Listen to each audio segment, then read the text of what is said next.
Welcome everyone to the latest episode of This is a Revolution, your weekly RevPro podcast brought to you always here on Cromulent Wrestling by George and Dave. I'm joined by Mr. Dave here, Mr. Dave the Mark, Teacher Dave. You. Hello sir, how are we? Good mate, good. Enjoyed a very, very busy weekend of RevPro and I'm still feeling like I've got tons more energy to go. I'm enjoying this diet, mate. I feel like I'm about 10 years younger in the space of 2 weeks. It's amazing, isn't it? The difference, like when they say that like you kind of go through that stage of going, I don't have all the energy to do all this stuff that they say, and then you change your diet up 2 weeks later, and you're just like, Mate, yeah, it's unreal. I've shifted half a stone in 2 weeks. Mate, that's really good going. But I've also I've had pizza and chips tonight, like Pizza Express pizza, in the oven and just oven ready chips, like not like takeaway stuff, but just freezer stuff. But I had my Five Guys yesterday. I had a fry up on Saturday. Of course, you'd have burned lots of calories with the Five Guys. Yeah, it's just that's it. That's all I've had. Yeah, I've cut out everything else, and really, really pleased, mate. Really pleased. Yeah, you should be, mate. Small win. Need to do a lot more than that, just half a stone, but it's a start. No, mate, no, that's a lot. And that's actually, so what you've done there, because what half a stone would be about, is that 7 pounds, that sort of amount? £7, yeah, so like they say that at the most you really should be going every week is £2. So, and obviously, naturally, that will happen, right? It'll eventually start to slow down. Yes. But to get that in your first couple of weeks, mate, that's really good going. So yeah, don't be trying to play the quick game, Dave. Play the long game. No, this is it, mate. This is why I've given myself until February 2027. All right, Kelly. Because that's when I turn 40. Yeah. So that's literally my goal. Can I weigh the same as I did at 30 at 40? Bearing in mind at 30 I was like a really active bloke. So yeah. Good going. Yeah. See, I remember, mate. How was your weekend? You went off to Pro Wrestling Chaos. I was off to Pro Wrestling Chaos. Lovely time. It was a lovely time. It was the most 3 out of 5 star show you could ever go to, and I mean that in a great way. Like, all I want out of wrestling is my 3 out of 5 is good, right? So if I spend 20 quid and I get a good night at the wrestling, meet some nice people, have a chat, I'm all good. There was a couple of really good matches. Danny Luna versus Ray Leverkusen was fantastic. That was the draw, wasn't it? That's what got that me was to buy your ticket. that was the draw for me, and that was actually second match of the card. Yeah. Really? I just assumed it would be the main event. But I did as well. Cage match? We did, and that explains why. Yeah, so it was the show was technically a 7-match card, right? It wasn't. It was a 5-match card, and there's nothing wrong with that either. But what I mean by a 7-match card was and I'm just gonna say, if anyone is really desperate to watch the Pro Wrestling Chaos show back and you haven't done so yet, this is your 3, 2, 1. Spoilers are dropping. Danny Luna and Rain Leverkusen, they told a really great story. It was really simple, but it was basically like how Danny was better than Rain at everything. And then throughout the match, Rain was able to match and best her. And then Rain beat her to retain her title. Then they done a nice little spot about how in real life, Danny was the only person there for Rain. She made sure everything, like they did this big whole best friend sort of stuff. And Rain's got this Money in the Bank briefcase, so you can see where this is going already. She went, well, I'm still the champion. I don't need this. So how about you use this to guarantee that we have one more match down the line? Hands Danny the briefcase. Danny twats her with the briefcase, but she doesn't. Everyone knew it was coming. We all knew it was coming, but it was done in such a good way. Like, the visual of it looked good, that she just beat her and won the title. And so that was another one of the 7 matches. Lasted all of like 20 seconds. And then there was a match between Simon Miller and Nico Angelo, where Nico Angelo beat Simon Miller for his internet title. But apparently there was the story playing into it was that for Nico to get the match, he promised Simon Miller a tag team match. And then Simon Miller effectively gifted that tag team match to another tag team, Act 2, who surprised Nico and Mills from behind, and then won the titles in again about a minute and a half, 2 minutes. So they were my other 2 matches to make up the 7-match card.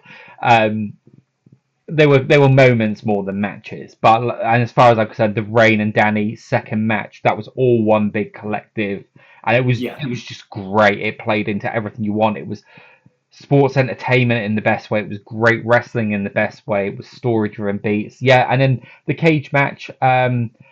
Look, it's one of those things that sometimes these big multi-man matches, again, they're not always my kind of thing, but it was fun. It was fun. Who was in the match? It was right. So you had Harrison Bennett. Yeah. Why is this guy not in more places? I don't know if you've seen much of him, right? I've heard the reputation. Yeah, I've about half a dozen RevPro matches. Yeah, this guy, he is great. And sitting there closely second row watching it, like, he was laying it in as well. Spike Trivet, Danny Jones, and then, I'm not going to lie, right? Honest to fucking God. You know how over Michael Oku is everywhere else, right? Yeah. On RevPro. That was Brendan White here, right? Yeah. So, and this is no shade to Brendan White. I was not familiar with his game of getting people on his side. Everywhere I looked, there was like, if you saw 4 wrestling shirts, 3 of them were Brendan White's, 1 was James Ellis, and that was pretty much it. Like, so, our mate Spike down in Southampton takes his little boy to all the New Wave shows, and Brendan is like his Bret Hart. Yeah, he's literally like the hero that he is. Like, he literally just wants to go and watch Brendan. Wants to go and meet Brendan, and he's always talking about Brendan, and it's just like, it's lovely. I knew it in Wales, but I mean, I know Bristol's not far from Wales, but God, I just did not expect it to be that. Yeah, the guys over. They also did something that I've never happened before. The match between Nico Angelo and Mills versus Cara Noir and Wild Boar. Finally, I actually enjoyed watching Cara Noir in a match. Cara Noir for me has very much been the epitome of, and then the bell rings, and I've just never had that connection. Like style over substance. Yes, I've just never been able to connect with the in-ring what they've done. This was great. It was really great. My God, Mills was beating Wild Boar to a stage where I felt like he owed him money. Like, I said to Mills, right, so this is interaction. I walk up to Connor Mills and said, those might have been the stiffest strikes I've ever seen you lay into someone. Genuinely, like, you look like you beat the piss out of him, right? And that's how it sounded. And Mills, in his very soft-spoken way, just nodded and went, thank you. I love that. Yeah. So many people list Connor Mills as the hardest hitting wrestler they've faced in the little 5-minute 10-question interviews that I do. Yeah. He's like the standout guy, I think. Yeah. For British wrestlers and who they name. That sounds like so was that a tag match then? Yes, it was, yeah. The cage match. Oh no, the cage match, no. So the cage match was so that was a 4-way dance cage match elimination. Okay, yeah. Which culminated in big heel Danny Jones succumbing to popular babyface Brendan White. See, like, as just someone who's like purely RevPro and kind of, I quite like staying a little bit kind of ignorant to everything else that happens in the country in terms of storylines. Yeah, I like being aware of the people. So when you get something like Natalie Sykes wrestling yesterday for RevPro, you're like, oh, I'm aware of her. I've seen some of her stuff. I'm like, this is cool. But I don't like keeping up with the storyline simply because of the fact that it's like, what do you mean heel Danny Jones and face Brendan White? They're the greedy souls. Like, it doesn't make sense. I very much liked, wrestling still real to me, damn it. Like, it's just, it helps me to get as immersed into it as I do. Yeah. For me to think of it as real as it can be. Yeah, it's almost like the multiverse in some ways, isn't it? Like you've got, Yes. and whether or not like the Lycoses are coming in to do their thing in RevPro, or whether they're just keeping it the same in RevPro because that's what they do elsewhere, and that's where it can be a really interesting world to navigate sometimes. But Did you see their backstage reaction video? No, I haven't seen any of the backstage reaction videos. I really liked it because it was very different. It was almost like a fly on the wall camera. Like they clearly had to go and stand in front of the camera and talk, but they never really did. They just argued in front of the camera. Got you. And Lycos 2 the whole time was like, but that's the play. It's always Brainbuster. Like that's, and Lycos was doing a really good job of being like, yes, but situationally, this didn't work for Brainbuster. That's why we weren't doing it. You've got to listen. You know, I'm Lycos, you're Lycos too. There's a reason why, you know, I call the shots. Yeah. And it worked perfectly because it made perfect sense in RevPro canon. Mm-hmm. I'm assuming that it worked quite nicely in terms of progress canon, although I don't think you need to be watching the RevPro backstage reactions to. But I think that's somewhere where they don't have to stick to progress canon.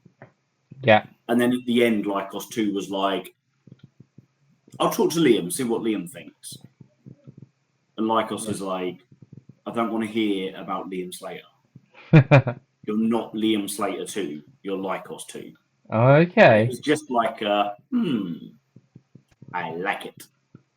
Nice. Yeah, I am enjoying when I'm watching. I'm enjoying these because it's giving such good opportunity for character depth and just little things that you wouldn't see otherwise.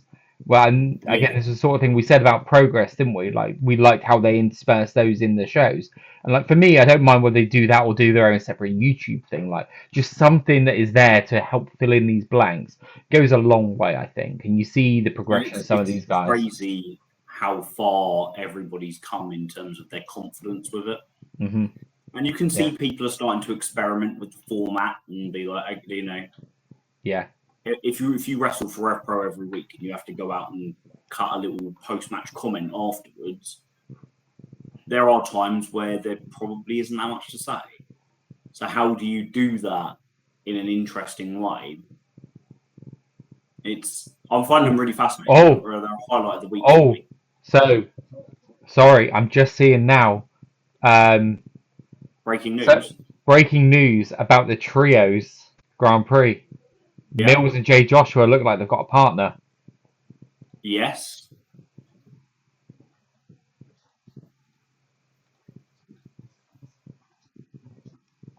No. Oh shit. So I'm gonna just, you know what, Dave, what I'm gonna do, this is gonna make for great listening here, but what I'm gonna do is I'm gonna share my screen. I'm gonna share a screen with you, Dave. Yeah. Okay. But they done it for a promo. They've got a promo video that's just dropped. Interesting. In the corner of my screen, because I've recorded it on my phone. Yeah. I just saw like my X notifications go pop, pop, pop, and then Instagram go pop, pop, pop. And that normally means Andy shared something. Pop, pop, pop, Dave. Ooh. Dave, can you tell me what you can see on screen? Connor Mills, Jay Joshua, and Rio. Yes. Oh. We have an intergender trios Grand Prix. We do. Which, you know, there was last year on the night 2 in the tag team gauntlet, we had men and women wrestling, didn't we? Because we had Cutthroat Collective enter it. Yeah. And, please get Subculture. Please get Subculture with Danny Luna. Just to see them back together again. That would be awesome. But that's quality. I like that. Yeah. You got the feeling yesterday in Sheffield that Mills and Joshua were going to be a big part of the trios tournament because they've played with like that Caven and Trent match was definitely to set up, it was kind of like a good opportunity for somebody to cut a promo and remind everybody to watch RevPro on Demand in Barcelona this weekend. Yeah. Which Mark True did, and like just a moment to celebrate Mark True. He is 10 times further developed than he was when I first saw him in a RevPro ring. Mm-hmm. In every facet of it. His in-ring was always really good, but now it's even better. It's so good.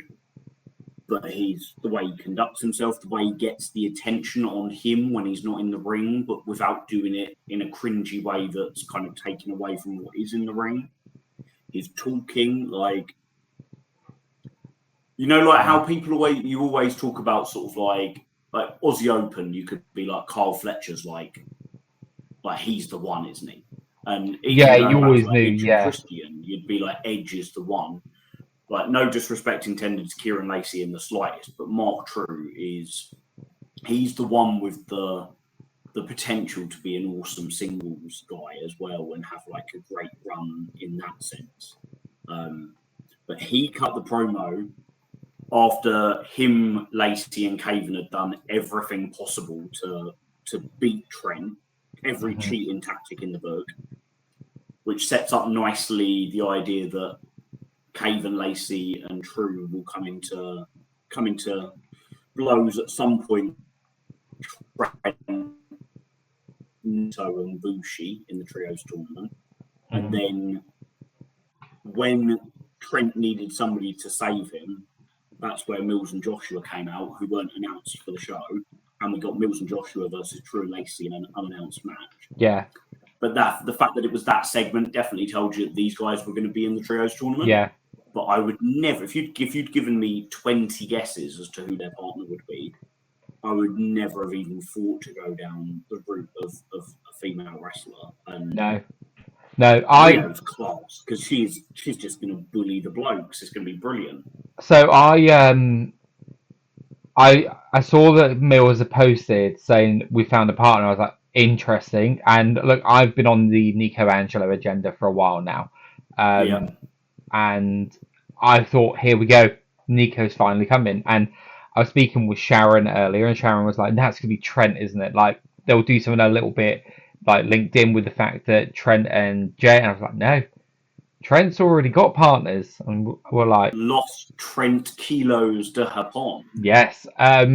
So we're like, okay, not gonna be him. And it was like, okay, we'll see what happens here. We'll see who it could be. But I thought it was gonna be Nico, and I just saw I thought Nico when I was in Sheffield yesterday. He's a really interesting one, Nico, isn't he? Because I saw him wrestle for RevPro 3 years ago. He was at the 11th anniversary show. He was chipping in.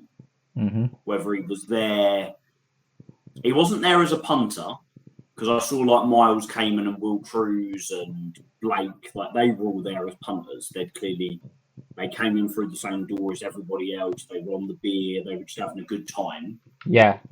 Whereas Nico was like hanging around in areas where he could chip in and help. Yeah. So at that stage, that's 2023, you're thinking, well, there's an attempt here to get a booking. You wouldn't do it for any other reason. Yeah. But, yeah. It can't be it always makes me wonder if there's something there, if there's a bit of animosity there or something like that, simply because he's too good a wrestler for him to not get an opportunity based on talent. Yeah, I'm just hopeful, because look, there could be, and this is the thing that we say, like we do this with no knowledge of what goes on, like what real life looks like for these guys, right?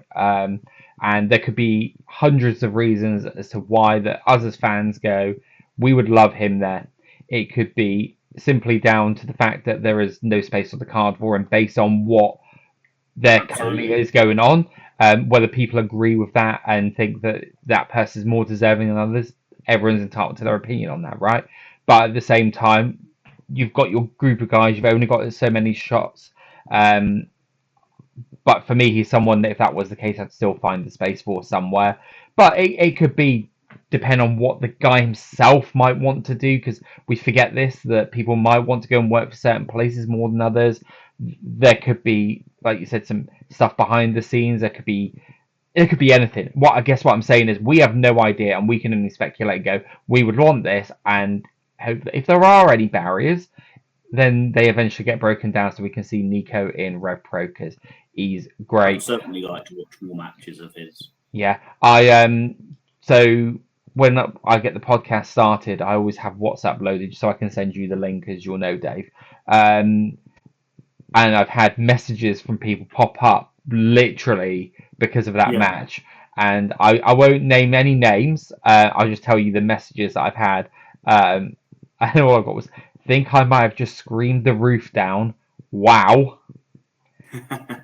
And excuse my bad language, but that's fucking sick as fuck. Yeah. The people are speaking. Mate. I think the Trios Grand Prix can be something fun every year. Like, Tag League is very serious. And it should be. It's and the J Cup's very serious. Like, and winning the Grand Prix is serious as well. But it can be something that can be a little bit light and a little bit different and a little bit chaotic and a little bit surprising.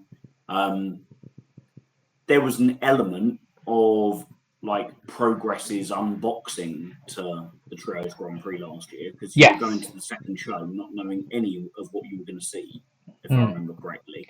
Yeah, 100%. Yeah, you knew the semi-finals and would lead to a final. So when you get Lio Rush versus Nino Bryan, and when you get like Leon Cage and Shane Hooker like debut as a tag team together, and you get Cutthroat Collective kicking Sha and Harry's asses, like Sha and Harry, you know, that's where it all started, wasn't it? Yeah. So I'm really excited for it. I'm very much hoping it's going to be shared live. I haven't asked that question. Nobody's asked that question to me yet. I presumed it would be. But I think it's one of those ones where it will be if it can be. Yeah, I just kept forgetting when they go abroad, there's always an element of, well, we're now completely reliant on your setup. So live in Barcelona, I don't think it was streamed live. No, it wasn't. And I don't think it was last year's. I think last year's was, though. What, Grand Prix? Yes, because it was in Coventry. No, the last year's Barcelona show. Oh. Because I'm sure I watched Zazaya versus Oku as close to real time as I could. Maybe it was the next night. I can't remember, if I'm honest. But this year's live in Barcelona, I didn't watch it until like a week later. Yeah.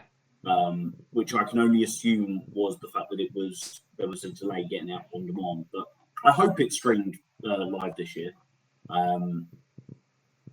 It will be a lot of fun. Who do you have a team that you fancy for it? I don't, mate. I mean, I'll be honest. I kept forgetting the Trios Grand Prix was even coming up this close, because I've said this multiple times that the trios things are one of those things that just generally don't grab me as much. But I will say this year they're doing an interesting job with pairings, right? Trent with Naito and Bushi that's so Trent as well. That is such a weird combination. You've got, even though they have worked as a trio before, having Leon with Young Guns is another good one to have. This trio, I like the fact that Liam addressed that in one of his like promos, where he said if people are asking why we're not in that trios tournament, he said we're not ready. Simple as that. Yeah. You know, Cameron's just come into the fold.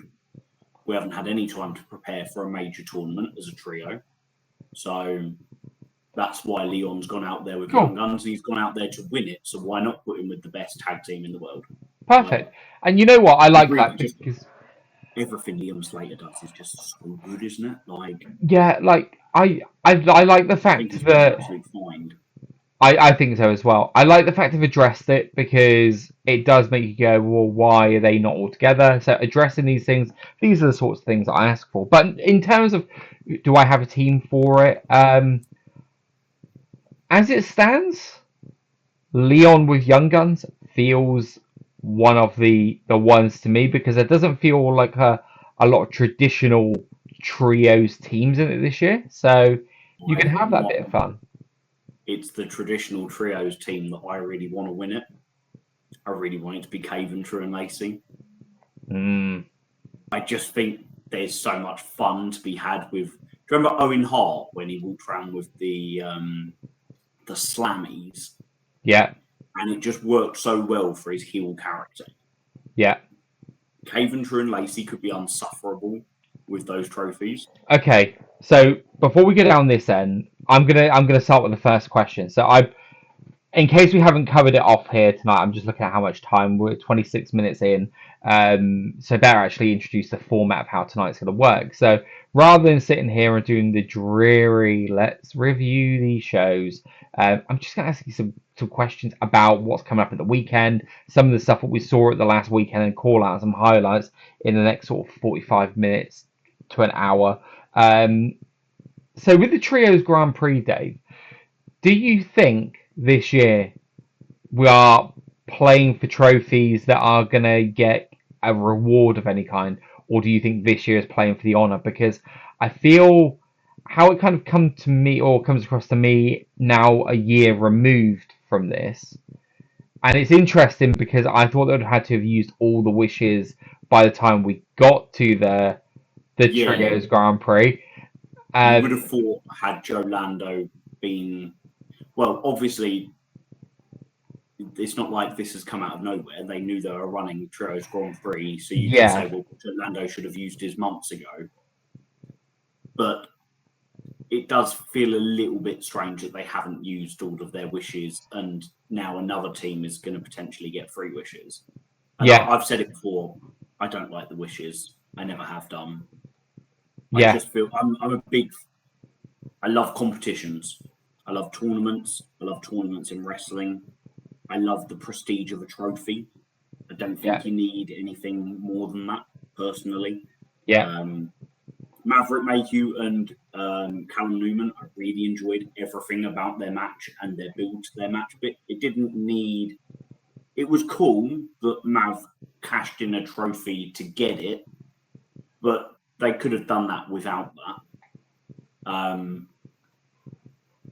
It's a little bit of like, let's play with the idea and see if it works. So I really don't know if they'll stick with it or if they'll change it. Yeah, I think I'd just like to see it as a bragging rights thing. Like, I think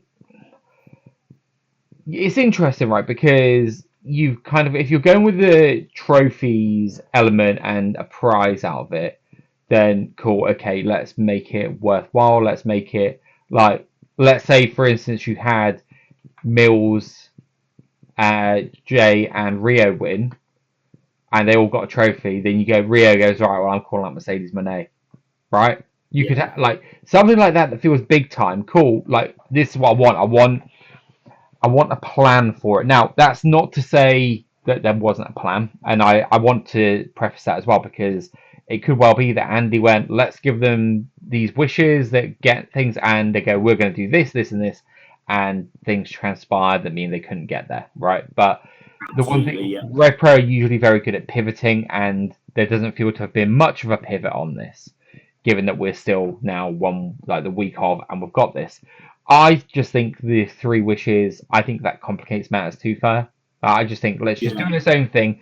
And I think as well, the reason why I'd like it to be its own little, almost like a little multiverse in RevPro as well, is the only other time we've had intergender stuff happening was that Trios Weekender, where you had the gauntlet. So are we just going to go with, hey, look, these are the things that can happen as part of that, but in normal RevPro canon, this is so you're it's canon, but it's not canon. That's where I would like it to be. I was just thinking about it. You win the J Cup, you get the big trophy, and then you go for your championship match, and we don't see the trophy again until the next year's J Cup. Mm-hmm. You win the Rumble, you get the match of your choice. So in actual fact, I don't really like the whole, like, maybe it's just the term wishes I don't like. A match of each person's choice. I'm okay with that, but I feel like it needs to be done quickly. Yes. I don't think it can be dragged on for a year. So take a team this year. Let's say Young Guns and Rio won. It would then be a case of, well, Rio's going to want the women's championship, mm-hmm. and Young Guns could. Well, I mean, you'd say they'd go after a championship as well. Personally, I wouldn't have them win it because they've already got a championship. But if they did, maybe they could get a match with champions from another company. You know, maybe that it could be bled into a Royal Quest 5, and it was Young Guns versus the IWGP Tag Team Champions. Or if you take a team like Caven, True and Lacey, then it's dead simple. Caven wants Nino Bryan, True and Lacey want Young Guns. Easy. Everybody gets a title match out of it. Because every trio really is a tag team and a singles guy, isn't it? Normally. It's rare to get 3 singles people thrown into a trio.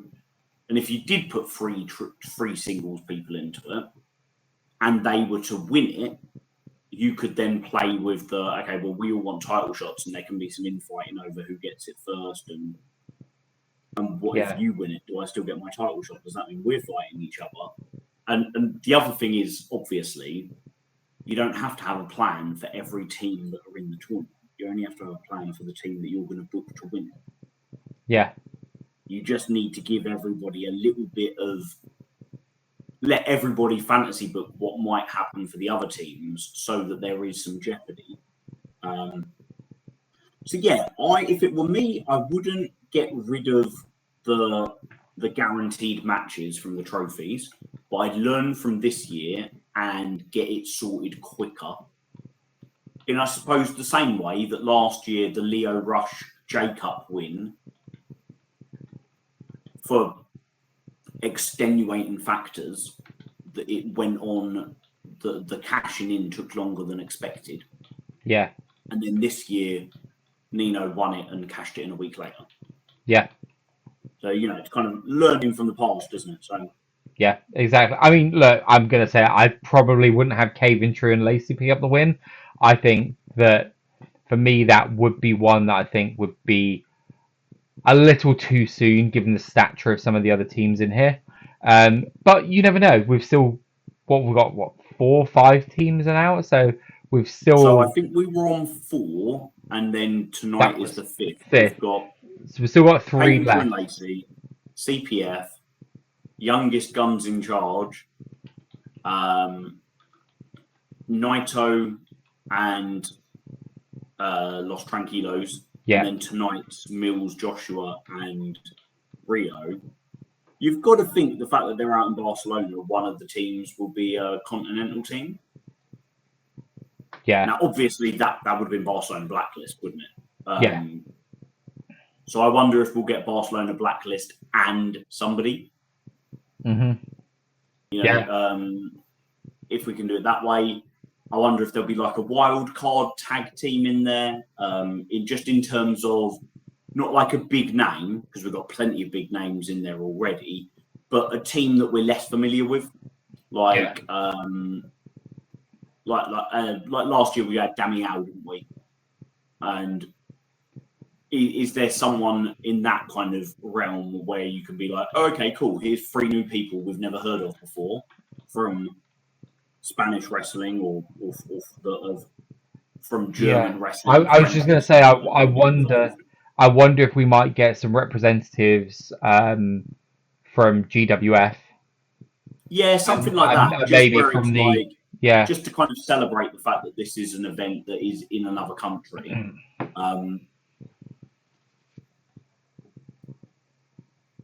And then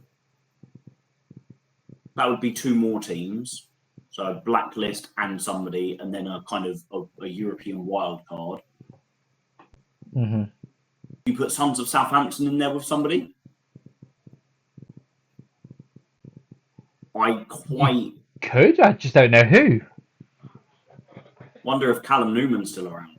Wow, that is the that would be really interesting from a storyline perspective, wouldn't it? Because you've got that was all. I thought that was all really, really well done. Everything that Francisco and JJ have done recently has really impressed me, because Francisco is like the good guy in that relationship. Like he has got JJ's back all of the time, and JJ's be a bit condescending at times. He can be a bit dismissive at times, and yeah, eventually, if they fall apart, it's going to be a really interesting dynamic. Yeah, Francisco will definitely add something to that. Yeah. Francisco will be seen as the heel because he's the one that does the turn, but he'll be a justified heel. Which is always the best type, isn't it? Yeah, exactly. Do you reckon Sha Samuels and Michael Oku feature in the Trios Grand Prix? I think they've got to be. Sha, at least, I'd imagine, would be out there.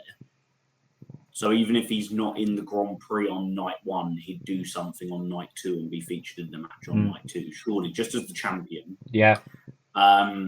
You could definitely. I mean, mate, why can't we have Sha, Michael, and Amira?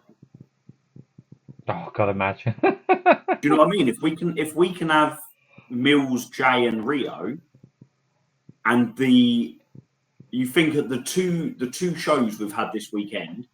The first one finished with Oku, Sha, and Amira all having a beer together in the ring. And the second one finished with Oku on the mic, giving the mic to Sha, Sha giving the mic to Amira. And there was a little joke that she was going to go and cut a promo, and then Oku was like, "No, we're going home now. There's nothing else to say." But it was very much like the 3 of them as a dynamic together. Even the graphic that dropped for their match in Sheffield, it didn't have. So often Amira's not on the graphic. Yeah. When she is on the graphic, often it's Oku and Amira sort of like smaller behind her. But this was Sha full size, Oku full size, and Amira full size. And it was just an interesting little tidbit that I noticed. But yeah, I think that would be great fun, having them 3 together. That would. And you can really play on, Amira sort of being the like damsel in distress, and the kind of Sha and Oku being the ones to save her, and there can be times when it's Sha that saves her, and it can be times when Oku should be there to save her but can't. Just play a little bit around with the dynamics we've had, where we had, where's Amira to Oku at the end of RevPro 13, when Vader Scott asked Oku, and he's like, I don't know. You had Oku inadvertently kick her at Summer Sizzler. I'm not talking like Hulk Hogan and Randy Savage with Miss Elizabeth, but just a little bit of playing with that could be quite fun. Yeah. Yeah, mate, I'm gutted on a selfish point of view that it's in Barcelona and I can't go, because I'm really, really up for this now. Yeah, I think it'll be a good weekend, mate. I think it'll be fun, and I'll happily watch it after, because I mean it's all out this weekend, so I'm going to be watching that because that's actually on at a decent time in the UK for once, 8 p.m. Love it. Why's that? Because WWE decided to counter program, so Tony Khan went, "Fuck it, we'll move our show earlier." and it's now 8 p.m. So what? It's AEW All Out. What's WWE show? WrestlePalooza, an Yes, event that was yes, always on the cards, yes. but just happened to always be on the cards the same day. You'll have people that will lead you to believe that it's not counter programming, but hey. I mean, the fact that what day is it today? Monday. Yes. Yeah. So I'll put Raw on tomorrow night. I still couldn't tell you that WrestlePalooza was this week. Yeah. That's my level of investment. Do you know what I mean? It's a bit of background noise, a bit of background telly. Yeah. Yeah. It's like if I've put Match of the Day on and it's not West Ham's game. Do you know what I mean? It's like it's Nottingham Forest versus Brighton, and it's like, oh, okay, Brighton won, did they? Oh, cool. Oh, that lad scored, did he? Yeah, I quite like him. He's a good player. And Yeah. that's it. Yeah. That's my engagement really with TV wrestling these days. You get wrestled out, don't you? You do. Yeah. It's just too much. Yeah. And the amount of time I spend thinking about RevPro, writing about it, doing silly vlogs and stuff like that. Like at the end of it, I'm like, I don't really want to sit and watch more wrestling now. Yeah, I'm playing Roblox with my children. There is too much of a good thing sometimes. Like you get fatigue. I get everything I want from RevPro. Like, yeah. I don't need it anywhere else. And yeah, fair enough. So next question then. So we touched briefly on Young Guns, Sha Samuels, Michael Oku. How did you find the match between Sha and Luke at Raw Deal? And what did you make of the post-match interactions and chat from Oku and Sha? Because it's got my brain whirring, Dave, because what was really interesting, and I don't know how much you picked up on it in there and how much sound affects these things, but from what it sounded to me, it sounded like Oku was saying to Sha that they should go for the tag team titles together. And I found this really interesting. And in Sheffield, that was pretty much confirmed. Yeah, that's what I mean. Yeah, Sheffield, yeah. In Sheffield, Oku stood on Ethan Allen's belt, so Ethan couldn't leave the ring with the belt, and looked down at it and looked at Ethan as if to say, "We just pinned you." Then he said, him and Sha said, you know, we just beat the champions. Let's go for the championships. Wouldn't you love to be a double champion? But then it was like, but before we do that, I'm gonna want a title shot against you first. What I found interesting about the even Sha considering it and giving the whole was, why is Harry not with Sha?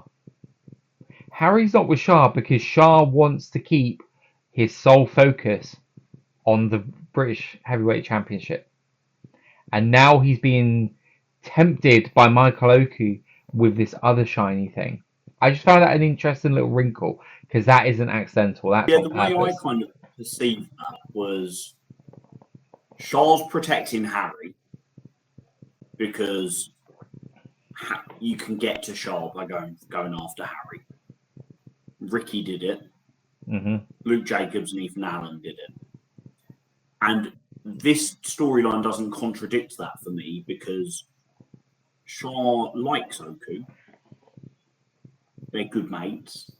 But Oku can handle himself. But that's what I mean, If Young Guns come after Oku, well, Young Guns have been coming after Oku for years. But Harry needs to be protected. He needs to be looked after. Even though it's like, you're a wrestler, Harry. It's also like, you're going to get killed, mate. You're going to get killed if somebody comes after you. That's why I'm interested to see how it plays into Sha's character because you do get, and I don't even mean it as a contradiction. I just thought it was a nice little wrinkle that it's like, he only wants to like have his focus on the Undisputed British Heavyweight Championship.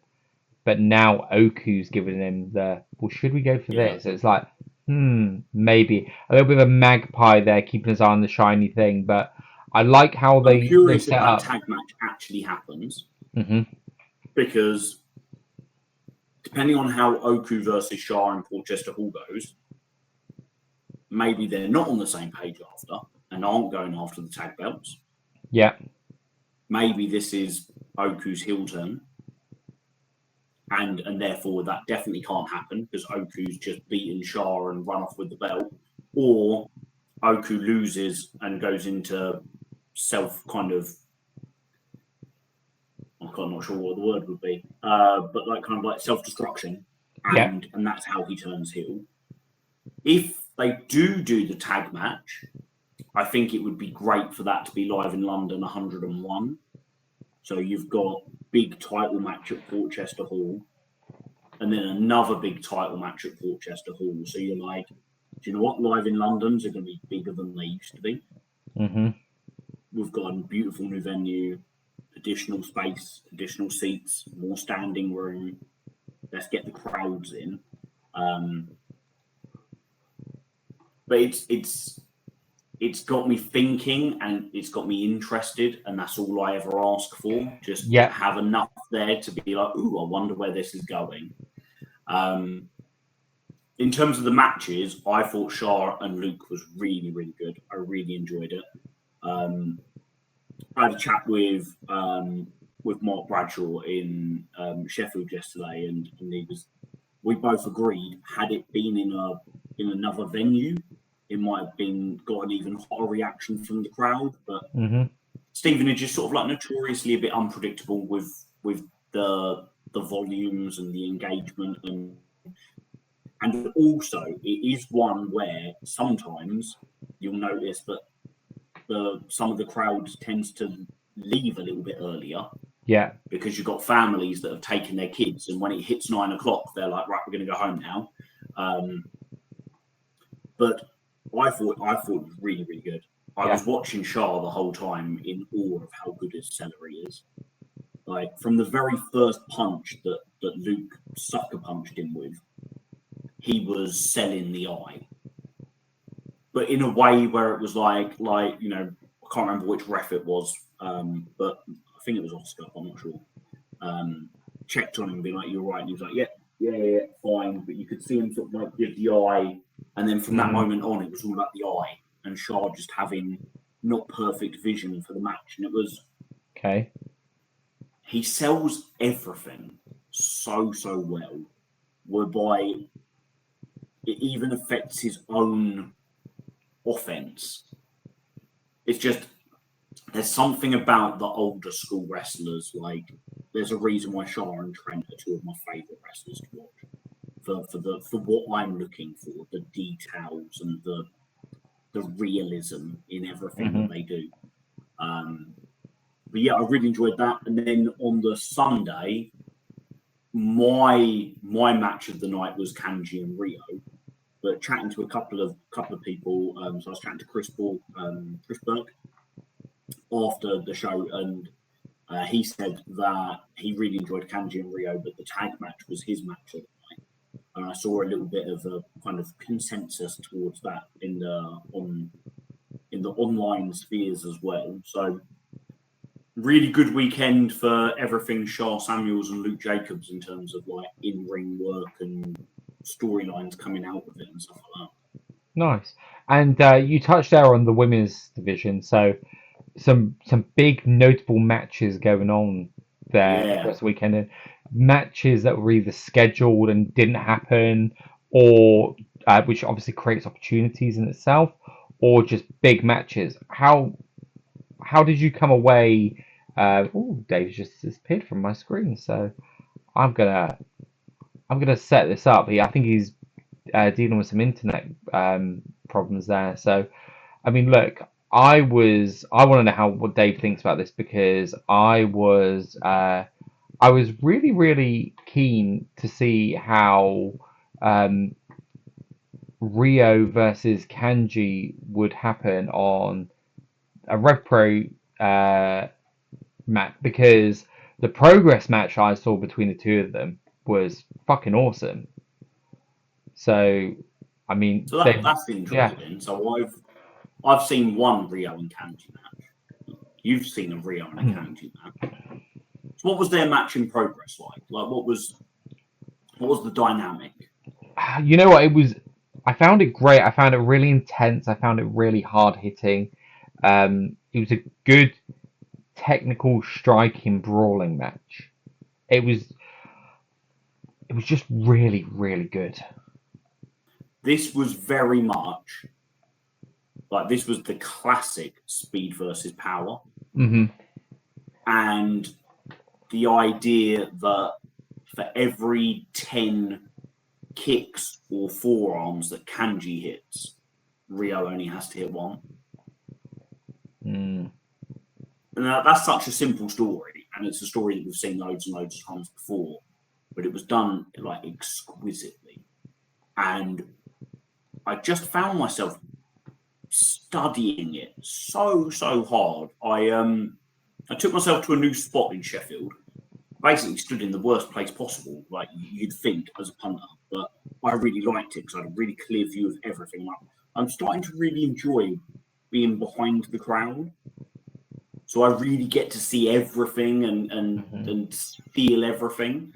And I just stood there on my own, not talking to anybody, in a moody git in the corner, staring at Kanji and Rio, and watching them do things where it's just constantly standing there thinking, I've never seen anyone do that before. Oh, that's cool. I've not seen that. That's an interesting new thing. Like when big powerful people turn up at a wrestling show and RevPro, you've got to actually be able to wrestle like the size that they are.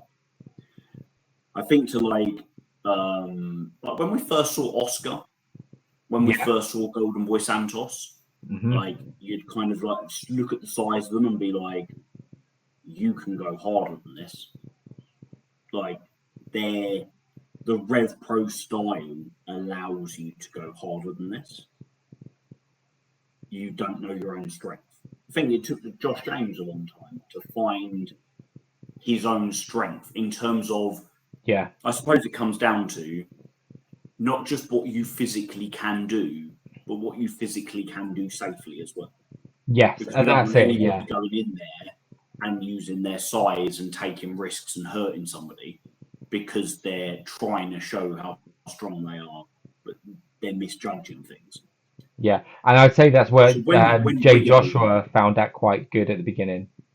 Yes, yeah. And I remember really clearly watching Jay against Ricky, thinking, I like this guy. Like, he's got a lot of potential. And then what must have been a week or two later, watching him against JJ Gow in Southampton, and it being like, oh shit, this guy doesn't just have potential, like he's got the ability now.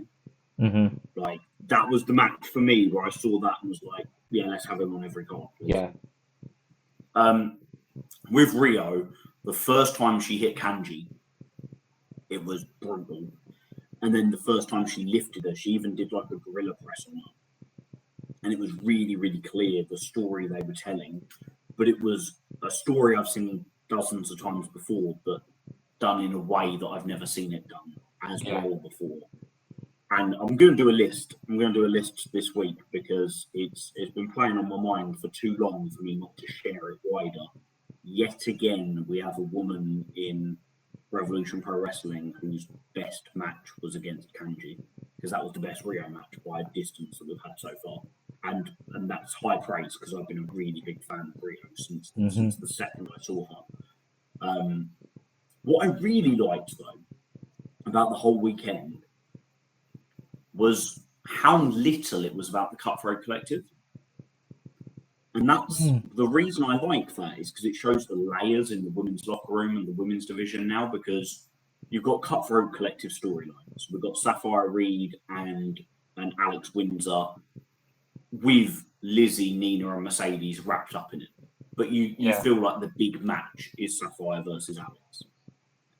Yeah. We've then got everything that's going on between Emerson Jane and Kanji. And that took centre stage this weekend. That was the big story. Cutthroat Collective last week in Portchester was the big one. This week, it's Kanji and Emerson. Meanwhile, Rio feels like she's being built to be the next Mercedes challenger. Mm. So you've got a championship match kind of storyline happening. You've got like what's becoming a proper grudge. I'll censor myself, but in her beautiful Scottish accent, Emerson Jane shouted across the ring yesterday, calling Kanji a "see you next Tuesday," which was like a real moment of being like, "Oh my!" Like I bloody love that word. I use it all the time. But to hear a wrestler call another wrestler it, Zoe Lucas would be proud. yeah, like it was really shocking. That storyline's got so much heat to it now. Like I'm really excited for their match, or wherever it comes and in whatever format it comes. And then the Cutthroat Collection stuff's class. Like they felt like they got a real shot in the arm last week. So just feels like that whole picture is really buzzing, and I kind of know that because every time I sit down to do 10 takeaways at the moment or do a preview, I'm starting with the women. And often I do all the women's stuff at the same time because one segues into the other nicely. So it's not like just bunch the women's together, but when you're in one paragraph and you want to start the next and you segue through it, it's often sort of like you find yourself doing all the tag teams together or all the cruiserweights together. But that's the storyline. They're the ones that are capturing me the most at the moment. Yeah, nice. I'm liking that. Like that's what we said last time, didn't we? We want more stories, multiple stories. I think Kanji and Emerson, like we've said about the chemistry that they have anyway, and how great that is. But interjecting it with as much heat as they are now, like really making them hate each other, like that is just going to take this to the next level. And one of the things that I think we need to see from Kanji more in RevPro is this a bit more of a violent style at times, like when that violence needs to escalate. The strikes aren't just there to win the match. The strikes are there to send a bit of a statement as well. And I think Emerson can draw that out of her. And I think I'm just going to say wherever that match is, that is going to be one which we are talking about in contention for one of the 10 best matches of the year so far. Yeah. And Rio and Kanji made my 10 matches of the year. And to put that in perspective, the match that they knocked out of the top 10 was Ishii versus Jay Joshua. Wow. Like that's the level we're talking about. Yeah. Because when you actually look at every match RevPro have run this year, you suddenly realise just how high the standard is. Yeah. Because there's matches that I've loved that are nowhere near the top 10 anymore. They're in the top 50. But that's just, I think we're approaching 30 shows for the year now, and every show is like essential. And it's another Sheffield show that's got a massive match in it because Trent versus Jay Joshua, the first one, that's still in there as well. Crazy. Yeah. How good. Yeah. Like I just think it's just looking good all over the shop. When do you think we get to that match, the Kanji versus Emerson match? Well, it's interesting, isn't it? Because Uprising is a long way away. So I wonder if there is a show that is yet to be announced.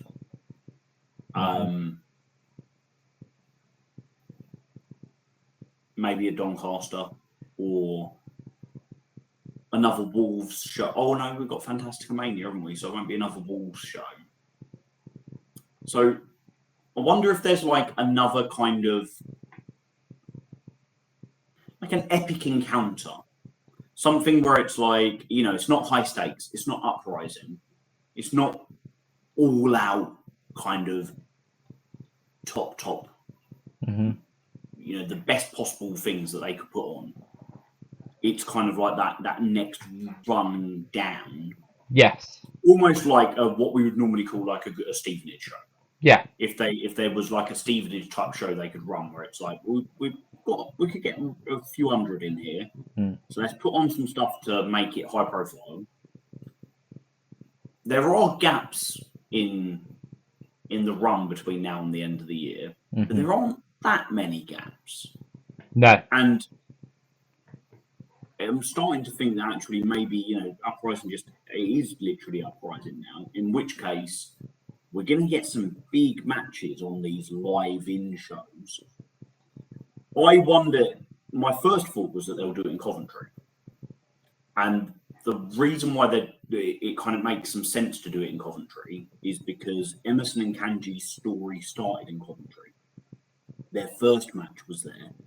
So that crowd that's still kind of finding their feet, but they're finding their feet well. And Coventry's like a good place to go to these days. Like the crowd, you can see people who in the first few Coventry shows were just sitting there silently watching it and now getting involved in cheering and chanting. And I think a lot of that comes from the fact that they've realised it's a safe place to do that. Mm-hmm. It's a safe space for you to express how you're feeling and have fun and get involved and people are going to join in with you and big you up. When you make eye contact with someone who's doing a chant and you join in too, and you see that little smile on their face, like you're not judging them, you're commending them, you're joining in.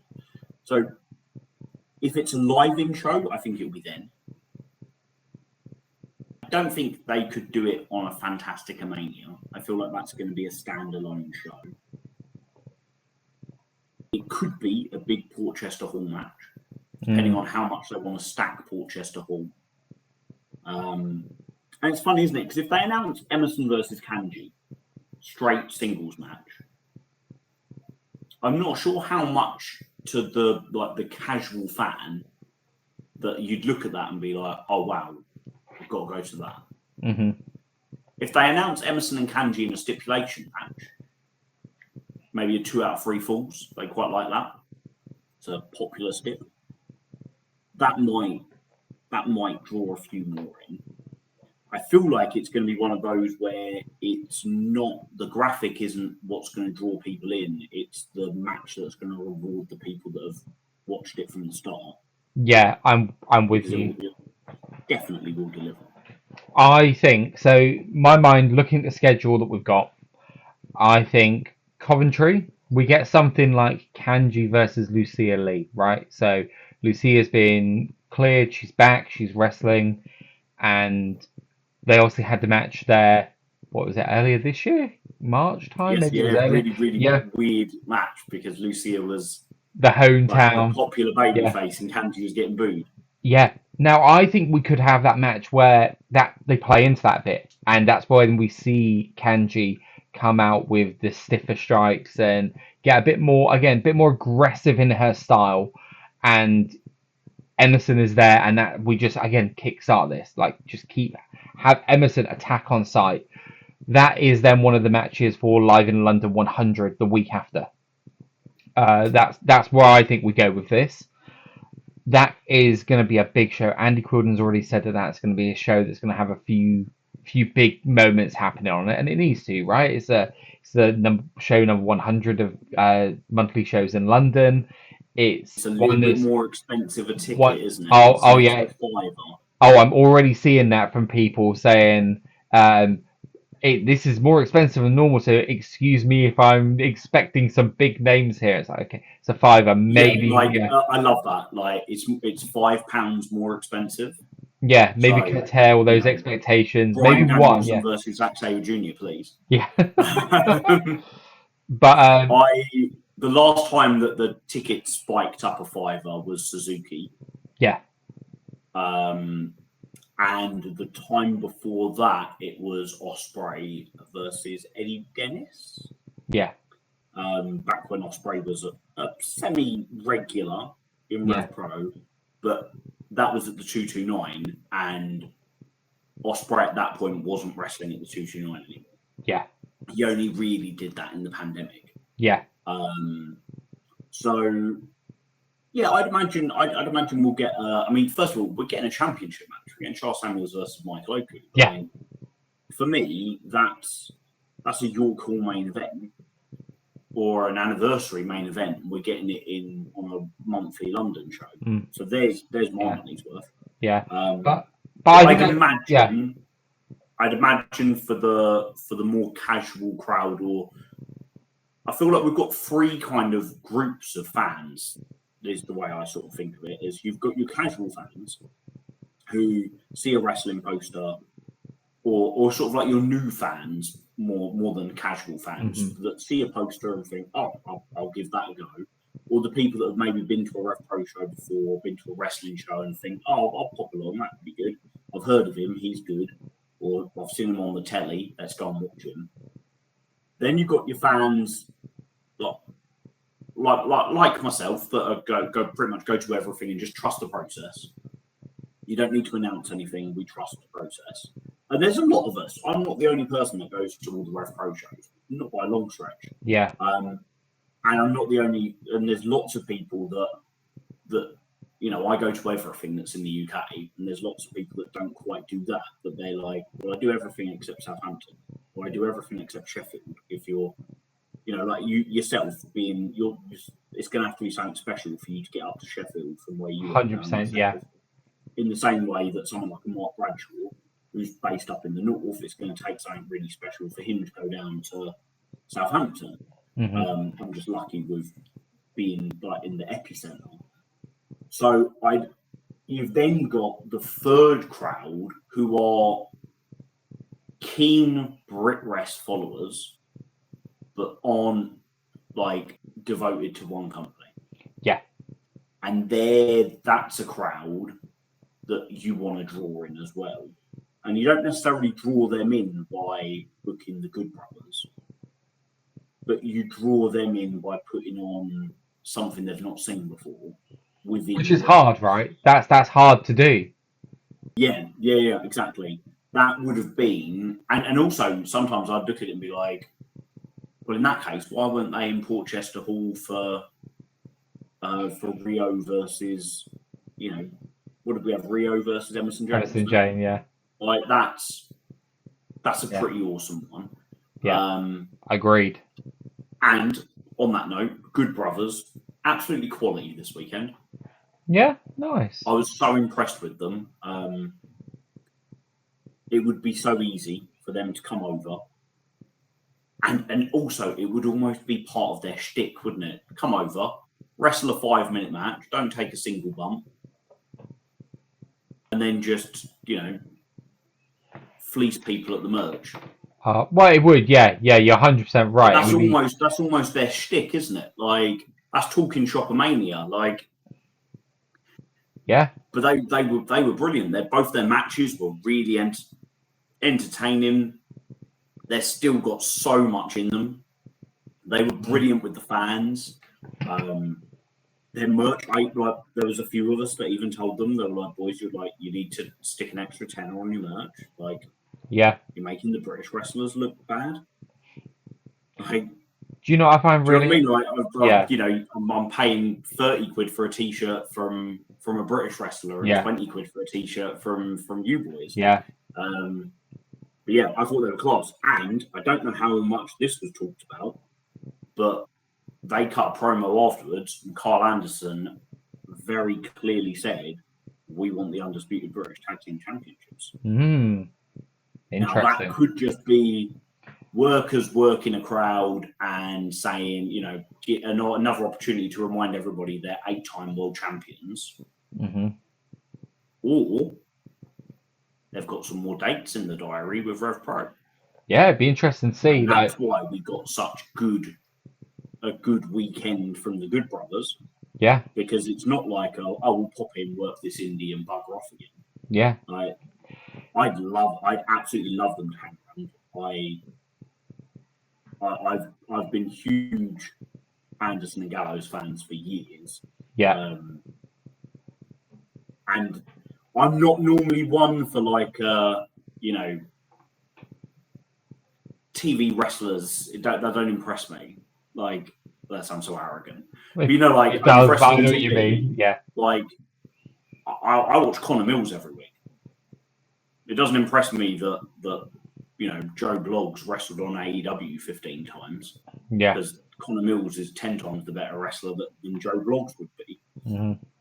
But I love it when TV wrestlers come to RevPro and give it 100%. And True and Lacey were wicked with them on Saturday, and then we got a very different match with JJ and Francisco yesterday. Yeah. You know what I love?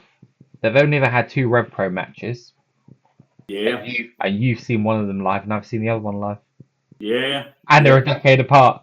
I just literally, a decade apart, right? 2015 Global Wars. Yeah, and it almost to the day. In fact, it's 2 weeks out, 3 weeks out from where they were. Yeah. Wow. Global Wars at Reading Leisure Centre. I was going to say, was that the one that was in Reading? Yeah, it was. Yeah, that was that the one that started it all? Yes, it was the very first Global Wars.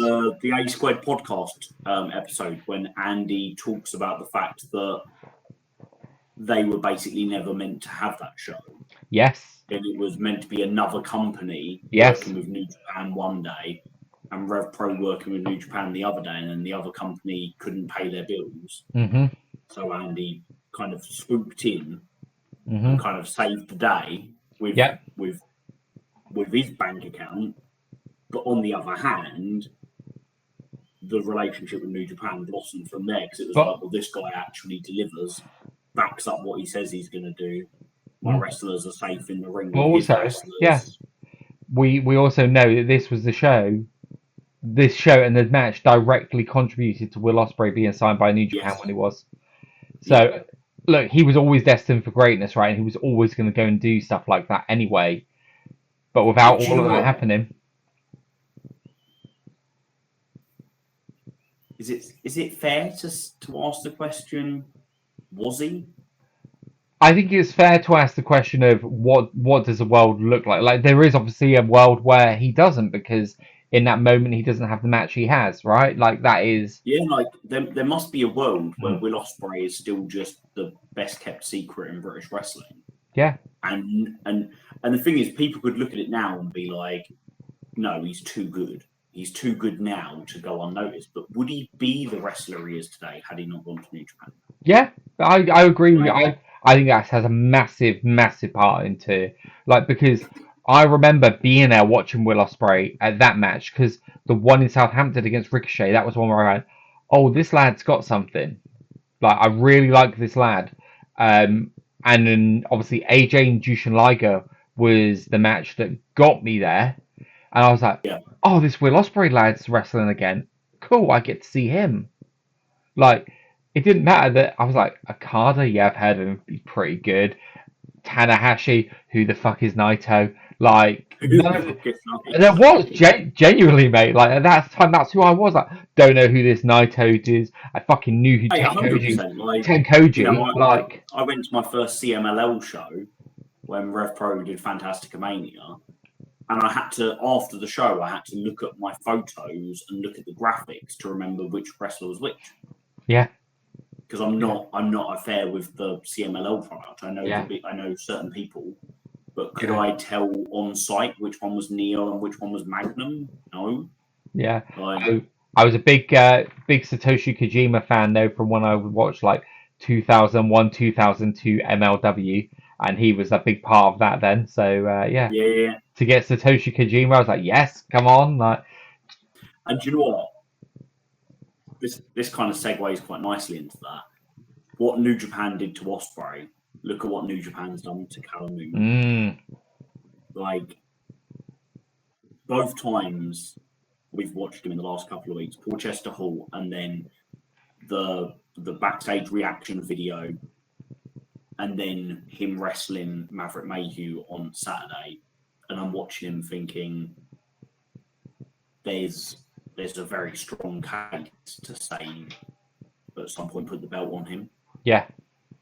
Like, if you can secure the relationship and get the commitment from him that you've got from Zack Sabre Jr. and Will Ospreay, when it was like, at every major event, we need you back here to defend the belt. Can we do that? Like, can you definitely be available on these 5 dates? We don't need you in between, because we'll let you tell the story from afar. And maybe there's an element that was RevPro's past, not RevPro's future, having the faraway champion. But yeah, or even if it is, Callum's like one of your Ishis. He comes back and has a killer match with somebody, and nobody can beat him because he's, to be the size that he is now and move as quickly as he does, hit as hard as he does, everything looks good, everything looks like jaw dropping, and then to be able to talk like he talks now. He's just got it, hasn't he? Skinny kind of. This sounds awful to say, but where's skinny generic Callum Newman gone from when I first saw him? Where it's like, you don't remember him from one show to the next. You just know that he's a really good high flyer. And now you're like, shit, that dude is one of the best. One of the best there is anywhere in the world. It's a man that has progressed and he's very comfortable with who he is now, and he's grown into himself and knows what he can do in the ring, where he excels, and is comfortable in front of a crowd as well, because that young lad, and obviously we're going to draw a lot of parallels to Ospreay because he is walking the path that Ospreay forged in that sense, but in some ways that's a harder path to walk because the guy who walked it first did a fucking great job of doing it. So he's got to follow it without following it to the T, and he's got to be his own man with doing it. I just thought he was great. He was like a real little cocky shit talker, but in a believable way.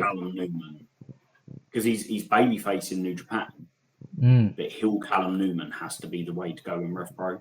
Oh, I love it. He's got so much about him. There's so much like vile arrogance about him. Like the Prince of Pace. The phrase I kept having in my head is he's the prick of pace, like a proper prick. And I loved that. I absolutely loved it. And I'll be doing a recommend. I've got a few. I haven't done a match recommendation for a while for RevPro. And that's basically because I don't feel like a match has stepped into that gear, other than on the big shows. So Global Wars and RevPro 13, I'm not going to do a match recommendation because, you need to watch the whole show. No one should have missed Global Wars or RevPro 13, but maybe you do miss live in Coventry in 2 weeks' time. So I tend to do them for the smaller shows. This weekend, I've got 4 matches that I'll do them for, where it's like, find time to watch Luke Jacobs and Sha, find time to watch Rio and Kanji, find time to watch Maverick Mayhew and Callum Newman. In fact, 3, sorry, not 4. Mav and Callum, if you weren't 100% sure why Maverick Mayhew is as good as he is, if you were on the fence about him before anybody, watch that match, look at the story that they put together in the space of 2 weeks for that match. I think it was a real over delivery. And on a similar sense, yesterday in Sheffield, Kelly 6 absolutely smashed it. Yeah, I've had his match with Luke Jacobs in Southampton was, I can tell the story of 2025 or nothing in the ring in my performance, and I can get my arse handed to me and go down in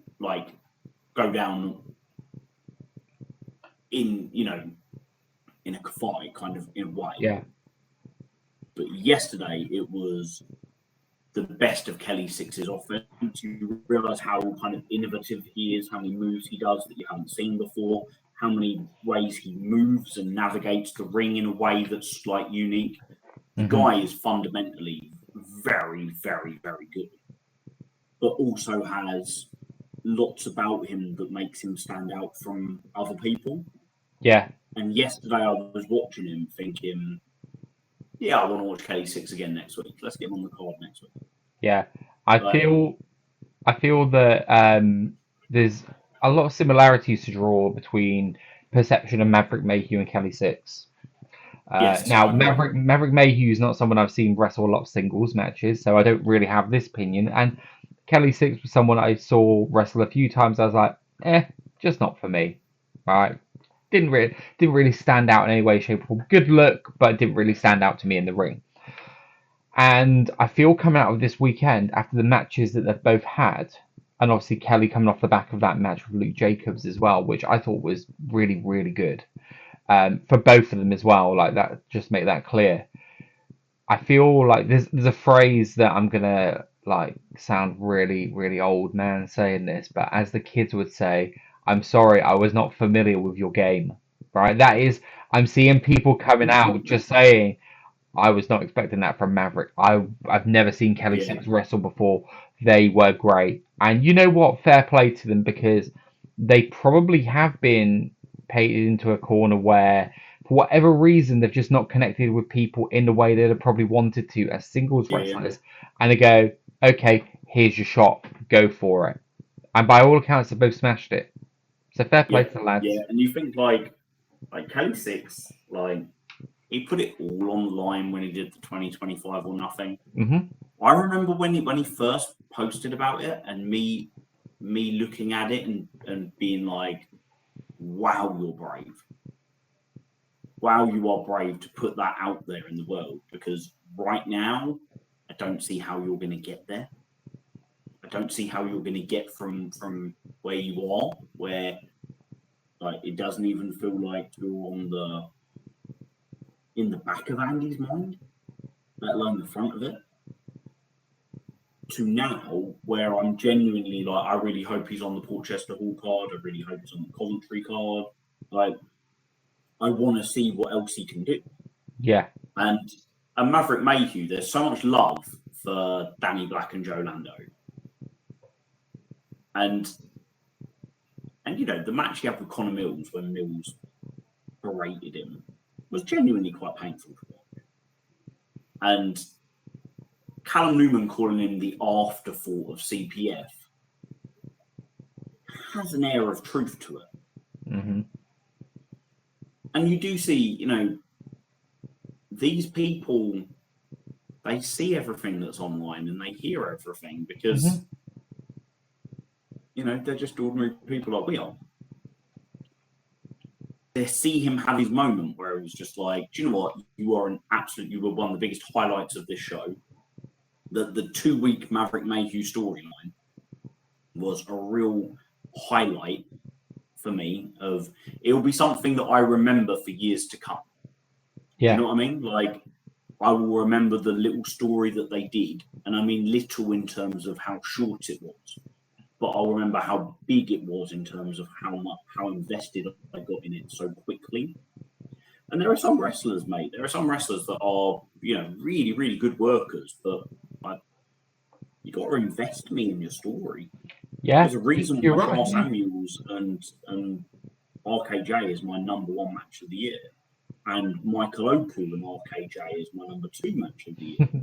Like, do you know what I mean? And Kanji and Mercedes is my number 3 match of the year, because I'm so invested in who wins those matches. Yeah. God, I wanted Maverick Mayhew to beat Callum. Yeah. Even though every part of my brain says it's not going to happen. And my brain is even saying that it shouldn't happen because the better story is that Maverick loses. But I don't want to be watching wrestling with my brain. I want to watch it with my heart. And that's where you get lost in it.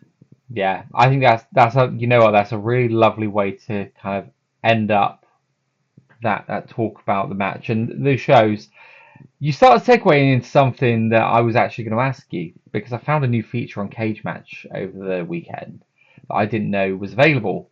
And you can click on any promotion you like, you can click on particular years, and you can sort it by what the Cage Match community deems to be the most popular matches of the year, for what they feel are the best matches of the year, to the worst. Now, not all of the matches are rated, and I think in this list there are about just under 50 of the matches that have happened this year have actually had ratings apply to them.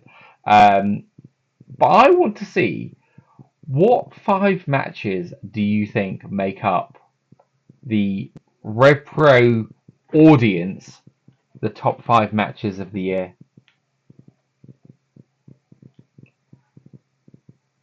Oh, You don't have to get them in order. Just go with what my top 5 matches are of the year and see how they fared. Well, that, to be fair, I also want to do that as well. I want to see how your 5 go against it. Well, I'd imagine Mercedes and Kanji is in both my top 5 and the top 5. Where does it feature in yours? 3rd. Same here. Oh, really? Yeah. Oku versus Leon from RevPro 13. Where does that feature in yours? Don't know it off by heart, but I think it's 5th. This one, that's 2nd on this list. Yeah, I thought it would be. Is Sha and RKJ in there? No, that's actually. I know that my love for it comes from my investment in all the stories. To be fair, Dave, that gets 11th. Does it? Yeah.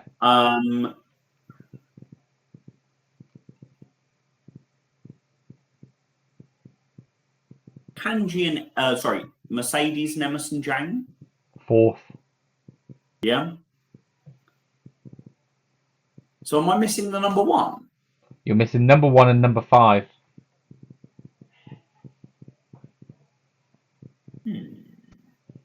Ricky versus Oku. No, Ricky versus Oku. Where did that feature on the list? I don't even know if I can see that on the list. I mean, it's on there. Sure, let me just check. I've not gone. That's number 7. Okay. Yeah.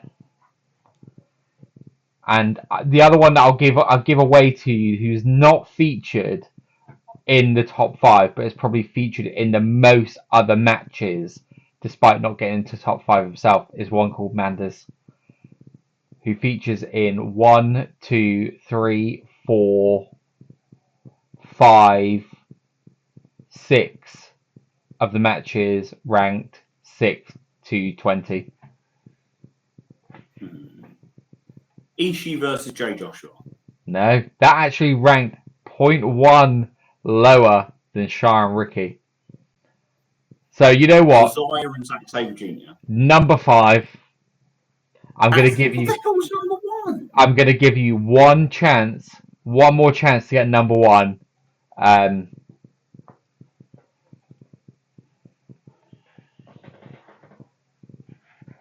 Is it the big clusterfuck 10-man tag at Global Wars? No, it wasn't. That was number 9 on the list. I'll give you one clue, and you can have one more guess. Well, I'll give you 2 clues. This might not be one. It is one of my favourite matches of the year, and it's a singles match.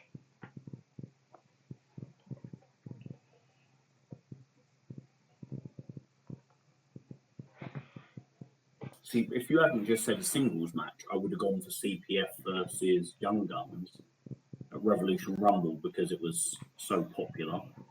You said Manders wasn't in the top 5. Manders wasn't in the top 5, no. So not Manders and Mills. I can't imagine Jay Joshua and Trent Seven, which is in my top 6, would be have enough rankings on Cage Match just because it was alive in Sheffield rather than a big event. Leon versus Oku's other match. Hot damn! He gets it. Yes, number 1. High stakes. My top 10. But we all watch wrestling differently. Same way we all listen to music differently, right? Well, that is one way of saying it. And on that note, let's end this show. Hey, I catch you next time, bro. Good. See you later.